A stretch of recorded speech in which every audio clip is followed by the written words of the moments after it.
पालघर जिल्ह्यामधल्या डहाणू दापचरी परिसरात भूकंपाचे धक्के जाणवलेले आहेत। पालघर जिल्ह्यामध्ये पहाटे 3 वेळा भूकंपाचे धक्के जाणवलेले आहेत। भूकंपाचे धक्के जाणवल्याने नागरिकांमध्ये भीतीचं वातावरण आहे। डहाणू तालुक्यातील दापचरी या ठिकाणी ज्या ठिकाणी नागरिक आहेत, आपण त्यांच्याकडून प्रतिक्रिया जाणून घेणार आहोत। नक्की काय सांगाल, या ठिकाणी गेल्या 2018 पासून भूकंपाचे धक्के जे आहेत ते जाणवत आहेत, काय सांगाल तुम्ही एकूण? भूकंपाचे धक्के 2018 पासून इथे भरपूर प्रमाणात तीव्रतेचे असे जाणवत आहेत आपल्याकडे। परंतु इथे सगळ्यांमध्ये भयभीत असं वातावरण तयार झालेलं आहे। भिंतींना तडे गेलेले आहेत आणि नागरिकांमध्ये भीतीचं वातावरण निर्माण झालेलं आहे।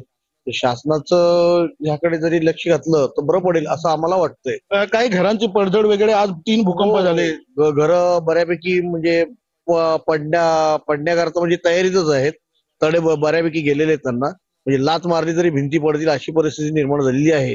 काय परिस्थिती आहे? प्रशासनामार्फत काही टेंट वगैरे काही लावण्यात आले आहेत का?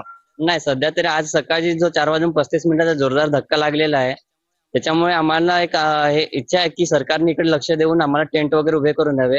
कारण हे 2018 साली जे भूकंपाचे धक्के लागत होते ते नंतर कालांतराने थांबले होते आणि आता हे आज जे परत जो धक्का लागलेला आहे त्याच्यामुळे नागरिकांमध्ये भीतीचं वातावरण आहे आणि शासनाने इकडे थोडंसं लक्ष देऊन आमची सोय केली तर आम्हाला बरं पडेल। कॅमेरा पर्सन प्रियांशु चव्हाण सह प्रवीण चव्हाण, TV9 मराठी, पालघर, डहाणू।